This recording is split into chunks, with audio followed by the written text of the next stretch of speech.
In Richmond, Virginia, a routine traffic stop turns into a profound lesson in respect when retired Officer Henry Thompson encounters Officer John Harris. What starts with suspicion transforms into a moment of revelation as Harris discovers Henry's distinguished past. As Harris confronts his own biases, he learns a crucial lesson in dignity and authority. Watch how this encounter reshapes Harris's approach to policing and highlights the true meaning of respect in law enforcement. If you are not subscribed, I recommend you subscribe and activate the bell so you don't miss any videos. It was a tranquil afternoon in Richmond, Virginia. The sun hung low in the sky, casting elongated shadows that gently danced across the quiet streets. Henry Thompson, a dignified 75-year-old black man, was behind the wheel of his new, sleek black sedan. Known throughout the community for his patience and profound wisdom garnered from decades of service as a police officer, Henry was unfazed by the sudden flash of red and blue lights reflecting in his rearview mirror. Officer John Harris, a 35-year-old white man, approached Henry's vehicle with a serious and unwavering expression. Harris was known for his stern demeanor and often aggressive approach, traits that had earned him a reputation among his colleagues. He requested Henry's license and registration with a tone that brooked no argument. Henry, ever the embodiment of calm and composure, handed over the requested documents without hesitation. Despite Henry's tranquil demeanor, Harris scrutinized him and his vehicle with a palpable suspicion. "This car yours?" Harris inquired sharply, his voice carrying an edge of challenge. Henry, maintaining his composed manner, replied politely, "Yes, I purchased it a few months ago." Harris, still not fully convinced, pressed further, questioning Henry about his destination. "I'm just heading home," Henry answered succinctly. Seemingly dissatisfied, Harris decided to run a thorough check on Henry's background. To his surprise, he discovered that Henry was a retired police officer with an impeccable record. The realization of his error began to dawn on Harris, yet he grappled with how to address the situation without losing face. Returning to Henry's car, Harris's demeanor was a mix of confusion and unease. As he handed back the documents, Harris's tone became noticeably sharper. "Seems like you've got an interesting history," he remarked, attempting to mask his discomfort. Henry, perceptive of the officer's growing tension, chose to respond with calm assurance. "I served my city faithfully for many years," he said evenly. Harris, struggling to assert his authority, retorted, "So what? All those years of service, do you think that makes you exempt from the law? Does it give you some sort of special treatment?" Henry, though taken aback by the officer's challenging tone, responded with measured dignity, "No, officer.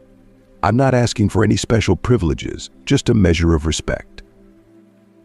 The conversation grew increasingly charged. "Respect is earned," Harris declared, crossing his arms defiantly. "Just because you served as a cop doesn't mean you're above the law." Henry let out a sigh, his frustration evident but controlled.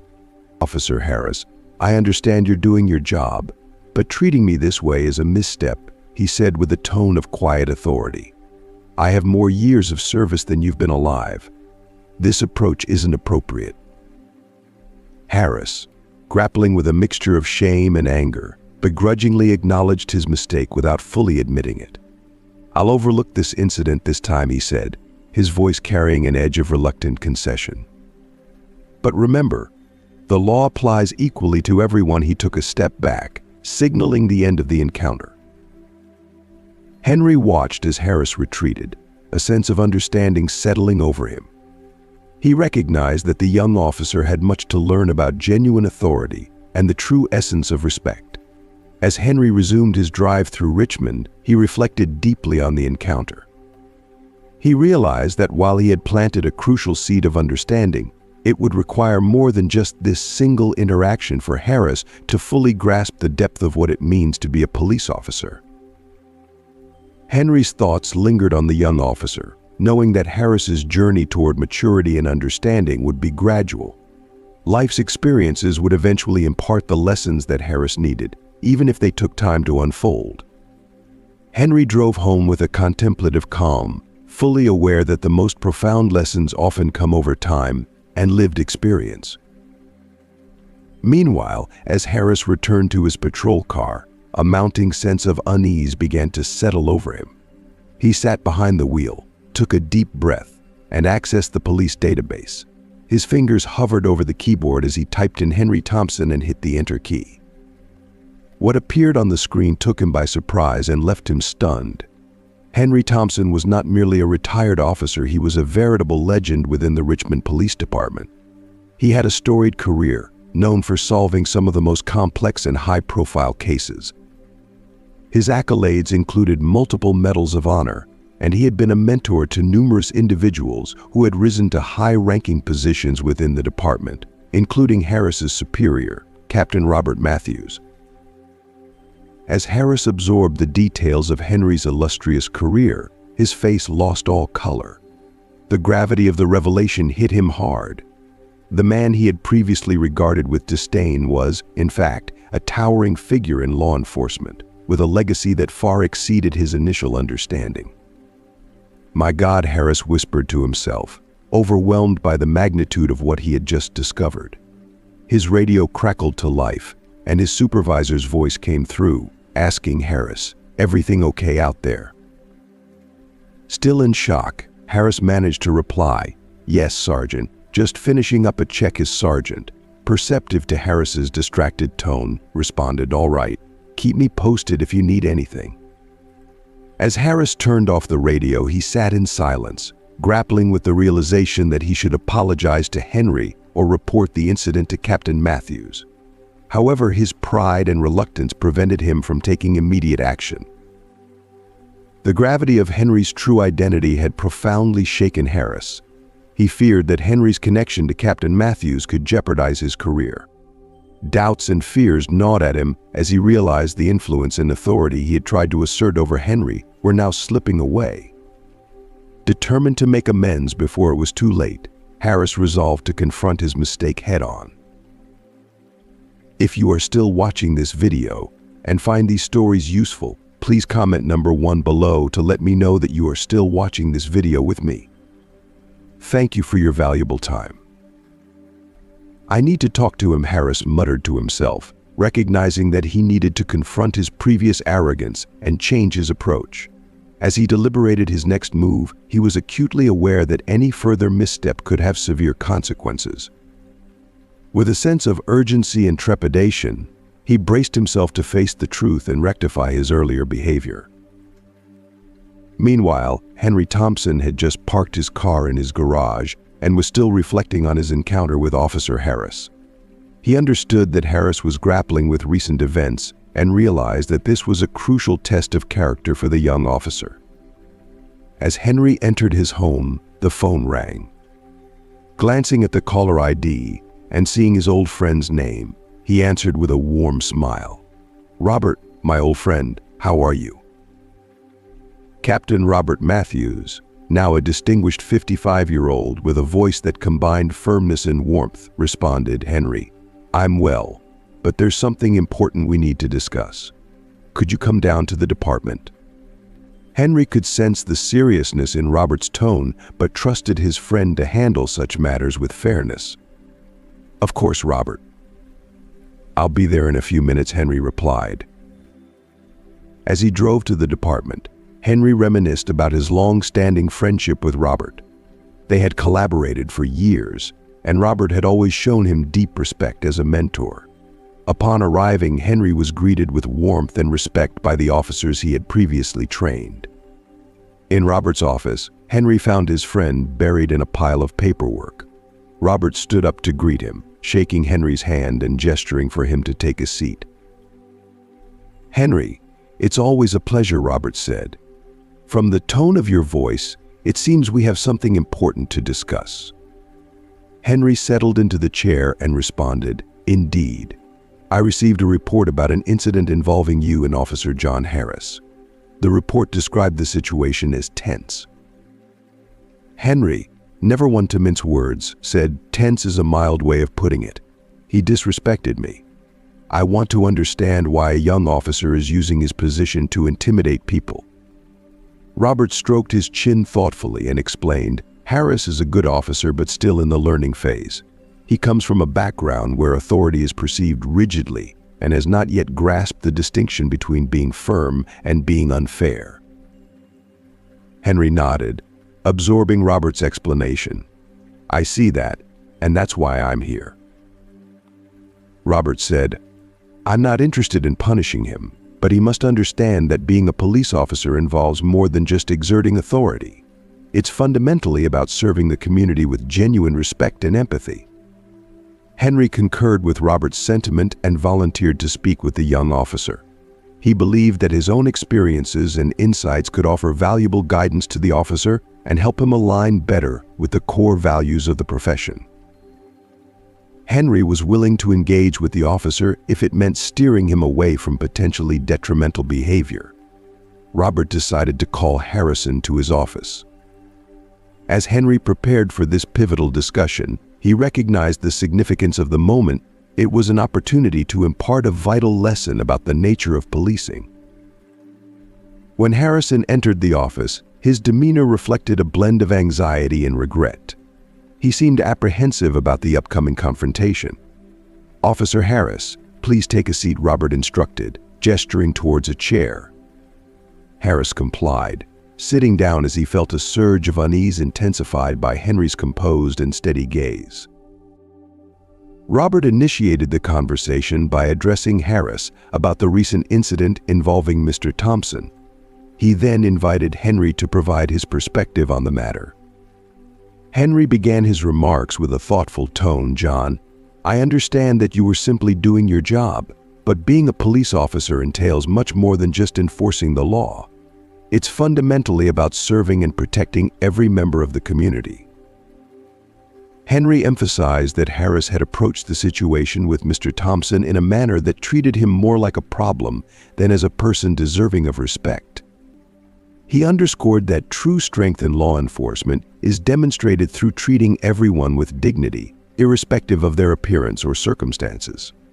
Harris, visibly affected by Henry's words, admitted to his mistake and expressed remorse for allowing his biases to cloud his judgment. Henry acknowledged Harris's admission of error and commended him for his honesty. However, he stressed that recognizing the mistake was only the first step. "The real challenge lies in changing your approach moving forward," Henry advised. "Every individual deserves to be treated with dignity." Robert supported Henry's point, adding, "What Henry is emphasizing is crucial for your career. The force needs officers who lead by example, not by instilling fear." Harris, absorbing this feedback, pledged to make an effort to improve his approach. Henry extended his hand in a gesture of encouragement, suggesting that Harris should seek guidance whenever necessary. Harris, feeling a sense of relief, thanked Henry and promised not to disappoint him. Robert was optimistic that with Henry's mentorship, Harris would evolve and make positive strides in his professional conduct. In the days that followed, Harris reflected deeply on Henry's counsel. He recognized that his approach to policing needed considerable adjustments. Then he received an unexpected call on his radio. "Harris, we've got a situation downtown.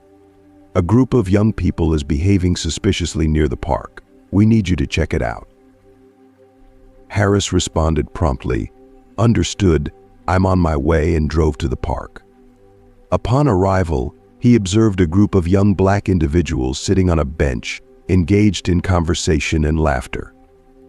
In the past, Harris might have been inclined to jump to conclusions, but he recalled Henry's advice, "Every person you encounter deserves to be treated with dignity." This reminder guided his approach as he approached the group with a renewed sense of respect and openness. Harris parked his vehicle and approached the group of young people with a calm demeanor, his hand resting casually by his side rather than on his weapon. The young people, who had been hanging out together, watched him with a mix of curiosity and apprehension. "Good afternoon, folks," Harris said, his tone friendly and reassuring.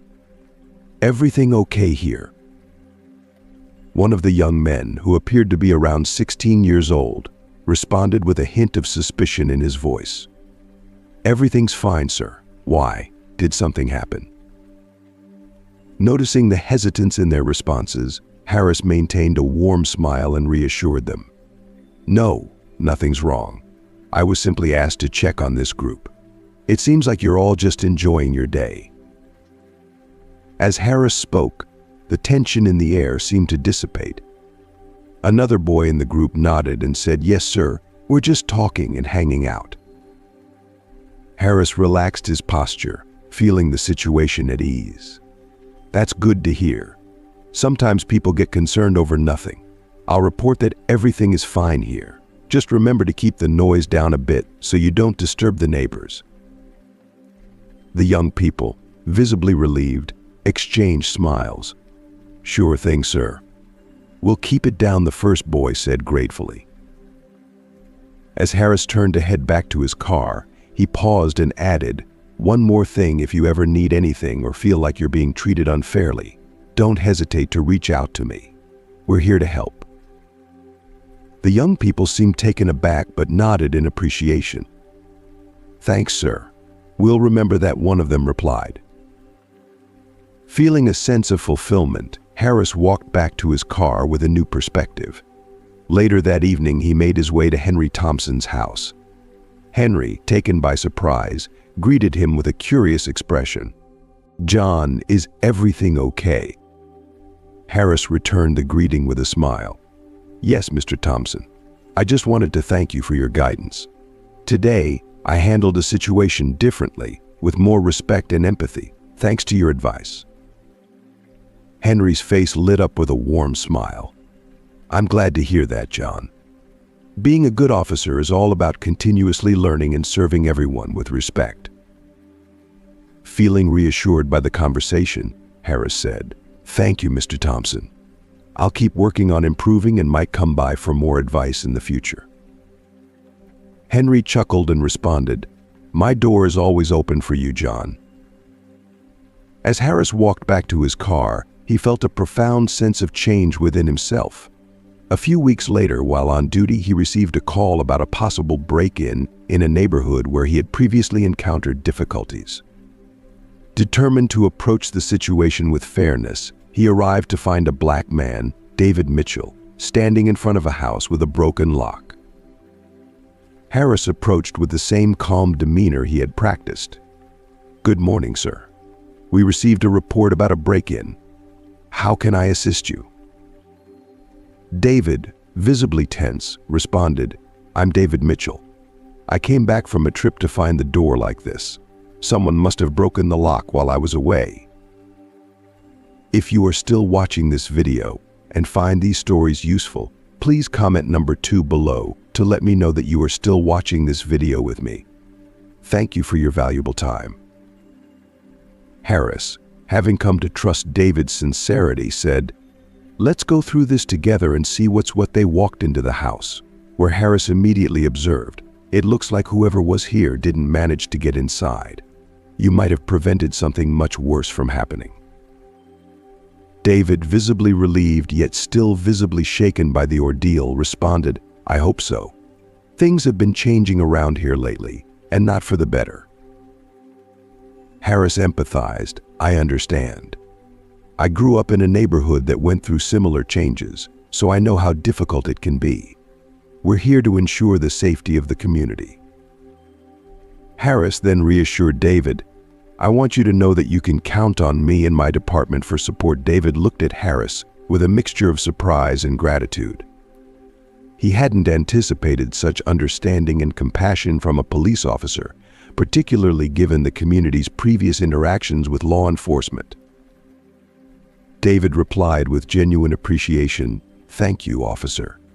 We don't always feel secure around here, but hearing that from you truly makes a difference."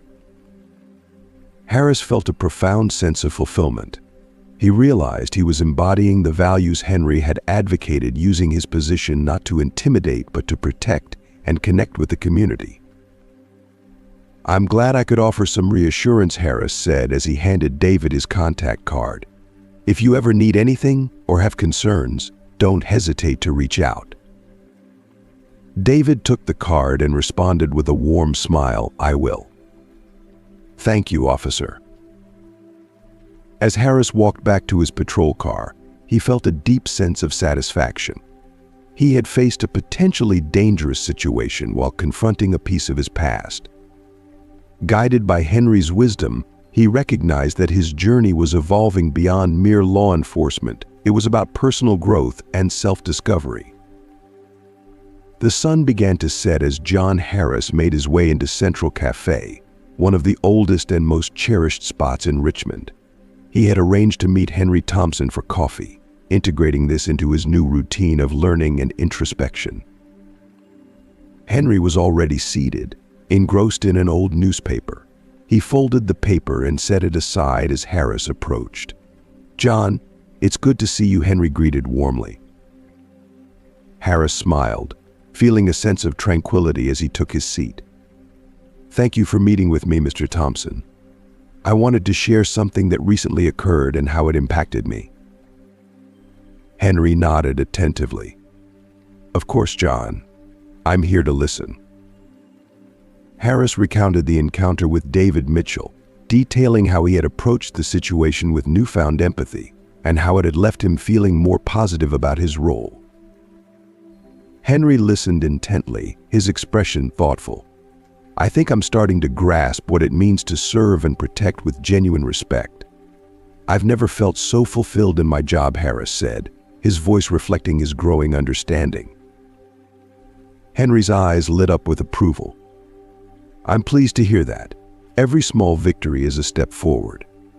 It's important to remember that how you see yourself and the person you aspire to be is crucial." Harris nodded in agreement. "That's precisely why I wanted to meet with you. I need to come to terms with some past actions that continue to trouble me. I want to find a way to make amends."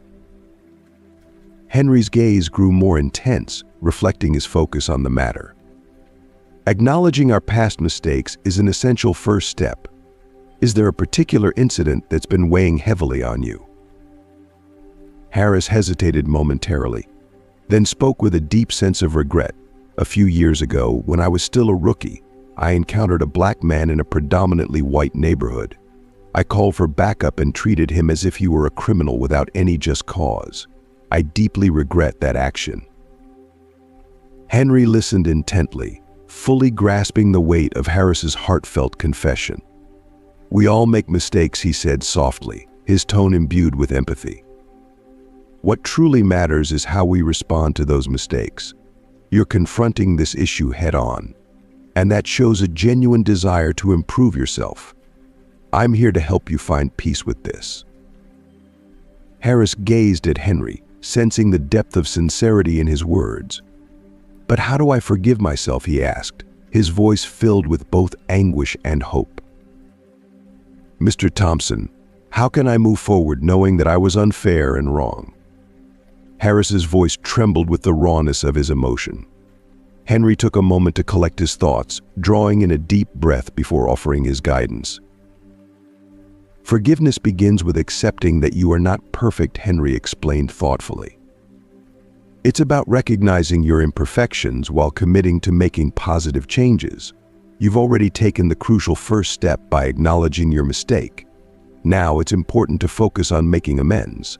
If possible, reach out to those affected by your actions, or find another way to make a meaningful difference in someone else's life. The key is to ensure that you're not repeating the same errors." Henry's words were meant to guide Harris toward a path of genuine redemption and personal growth. Harris absorbed Henry's advice, feeling a flicker of hope stir within him. The road ahead was still long, but he felt reassured knowing he was moving in the right direction.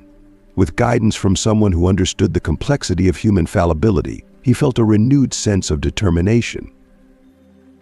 "Thank you, Mr. Thompson," Harris said, his voice filled with gratitude. "I truly appreciate your guidance. I'll take some time to think about how to make things right." Henry smiled, a look of satisfaction on his face. "I'm here whenever you need me.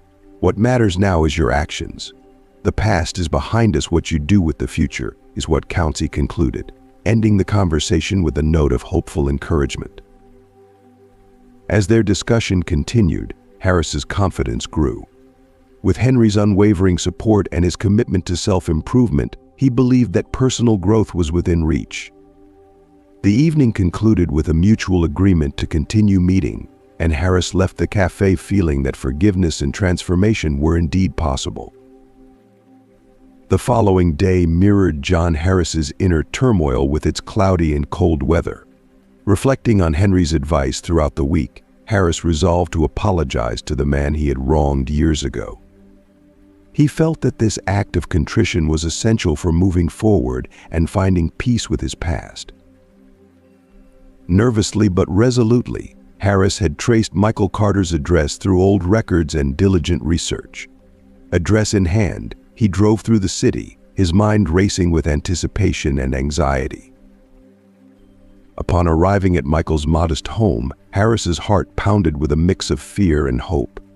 The house was simple yet well-maintained, its garden neatly kept. He parked his car, took a deep breath to steady his nerves, and approached the front door with a mixture of hesitation and resolve. When Michael answered the door, his surprise was evident upon seeing a police officer standing before him. Harris, in uniform yet maintaining a calm and respectful demeanor, introduced himself. "Mr. Carter, my name is John Harris. I'm a police officer, and I've come to offer my sincere apology." Michael, taken aback but intrigued, gestured for Harris to come inside. "Please, come in. What's this about?" The stage was set for an important and potentially healing conversation, as Harris prepared to confront his past and seek redemption. They took their seats, and Harris, his face etched with regret, began to speak. "Several years ago, I treated you unfairly," he admitted, his voice tinged with remorse. "Back then, I was still new to my role and made a grave error in judgment. I'm genuinely sorry for what happened. I can only imagine how difficult that must have been for you. If you are still watching this video and find these stories useful, please comment number 3 below to let me know that you are still watching this video with me. Thank you for your valuable time." Michael remained silent, his gaze fixed on Harris as he weighed the sincerity of the apology. "You're here now," which means something, he finally said, his tone neutral. "But why are you coming forward now, rather than sooner?" Harris took a deep breath, his expression earnest. "Lately, I've been doing a lot of reflection. I've come to realize that I needed to reconcile with the past. The way I treated you was wrong, and I couldn't bear the thought of leaving it unresolved. It was important to me to seek some form of closure." Michael listened thoughtfully, considering Harris's words. "I never anticipated receiving an apology from someone like you," he said slowly. "But I do appreciate it. It wasn't an easy thing to deal with, but perhaps this will help me find a way to move on." A smile of relief spread across Harris's face. "Thank you for listening and for your understanding," he said earnestly. "I'm committed to becoming a better person and a more conscientious officer. If there's anything I can do to make amends for my actions, please don't hesitate to let me know." Michael nodded, a sense of relaxation settling over him. "I'll take some time to think about it. What matters most is that you're making the effort to do the right thing now. That's a significant step." Extending his hand in a gesture of goodwill, Michael offered a firm handshake. Harris grasped it firmly, feeling a profound sense of connection. "Thank you for this opportunity," Harris said, rising to leave. "I truly appreciate it." "Take care, officer." "I wish you the best of luck on your journey," Michael replied, escorting Harris to the door. As Harris stepped out, he felt a sense of peace that had eluded him for years. The meeting had been challenging, but confronting the past had granted him a new perspective. He was certain he had made the right choice and had taken a crucial step toward fostering a more just future. On the drive home, Harris reflected on the weight of his past actions and the road ahead. He understood that to be a genuine example of change, he needed to continuously work on himself and strive to positively impact others' lives. With the support of mentors like Henry Thompson and a commitment to facing his mistakes, he felt reassured that he was moving toward a legacy of integrity and respect. A few weeks later, Harris was adapting well to his renewed approach as a police officer. He maintained regular meetings with Henry Thompson for guidance and feedback, and the transformation in his attitude was evident in his professional conduct and interactions with the community. One crisp morning, Harris received a call about a dispute in a neighborhood he was familiar with, the same area where Michael Carter resided. As he drove to the scene, a chill ran down his spine, reminding him of the personal stakes involved. Upon arriving, Harris saw a group of young people embroiled in a heated argument with an elderly man. The tension was palpable, and Harris could see that the situation was escalating. He approached with caution, opting to observe first rather than intervene immediately. The elderly man appeared to be in a heated disagreement with the young group. Harris stepped forward, his demeanor calm and approachable. "Good afternoon, everyone," he said, his voice warm and friendly. "Can someone tell me what's happening here?" The young people eyed Harris with a mix of suspicion and defiance, while the elderly man, Mr. Alfred Jenkins, visibly relieved by Harris's arrival, began to speak. "These kids come around here every week, and every week they make a racket, mister," Jenkins said, his voice tinged with frustration. "Today they were throwing trash all over my yard. When I asked them to stop, they not only ignored me but started insulting me as well." Harris, aware of the diverse nature of the community around Mr. Jenkins and the frequent conflicts between residents and local youths, recognized that Mr. Jenkins's irritation was more pronounced than his genuine concern. "I understand the situation, Mr. Jenkins. I'll have a word with them and see what can be done to resolve this issue," Harris said, aiming to diffuse the tension. He then approached the group of young people who were gathered on the sidewalk, their faces reflecting a blend of anxiety and distrust. "Let's stay calm, everyone. Can someone tell me what happened here?" Harris asked in a neutral, measured tone.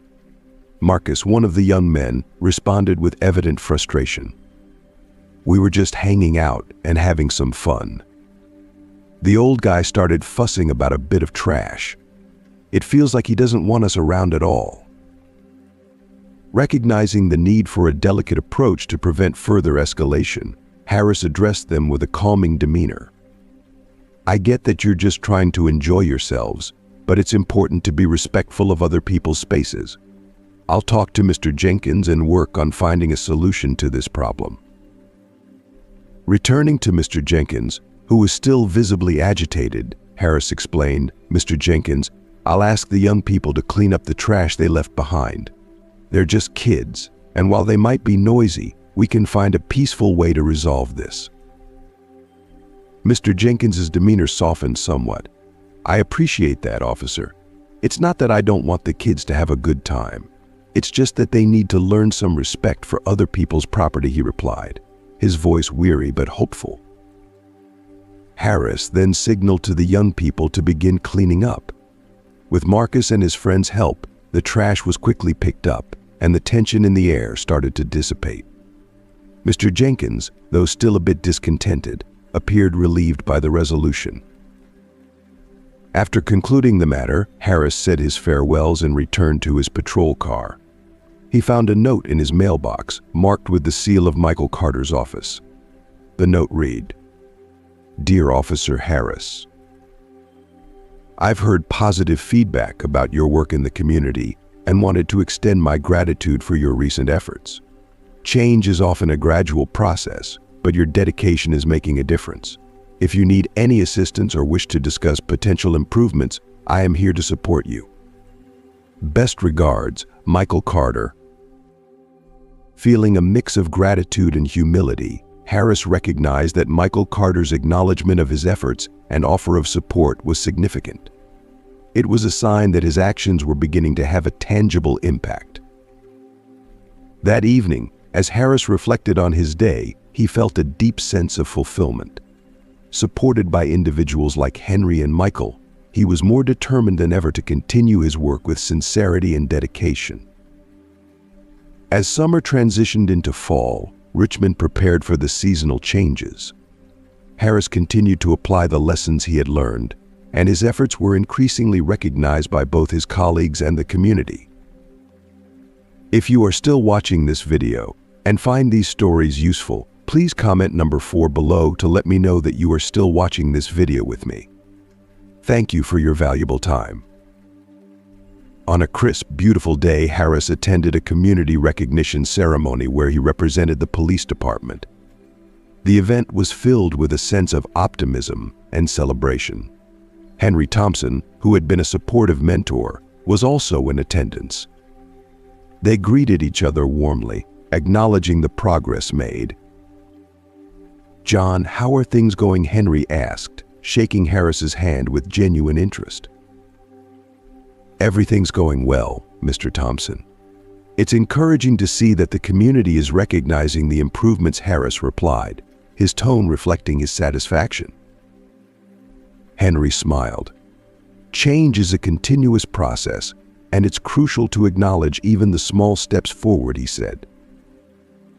The event organizer took the stage and spoke about the ceremony's purpose. Harris was pleasantly surprised when his name was called for a special award recognizing his dedication to improving police-community relations. As he accepted the award, he noticed Michael Carter in the audience, offering an encouraging smile. "I didn't anticipate this recognition," Harris said during his acceptance speech. "I'm grateful for this honor, but the real credit belongs to Henry Thompson, who taught me to see beyond the uniform, to Michael Carter, who helped me come to terms with my past, and to everyone in the community who has been patient and supportive." The audience responded with warm applause. After the ceremony, Henry and Michael congratulated Harris. "Congratulations, John. This award is well-deserved," Henry said with pride. "Thank you, Henry.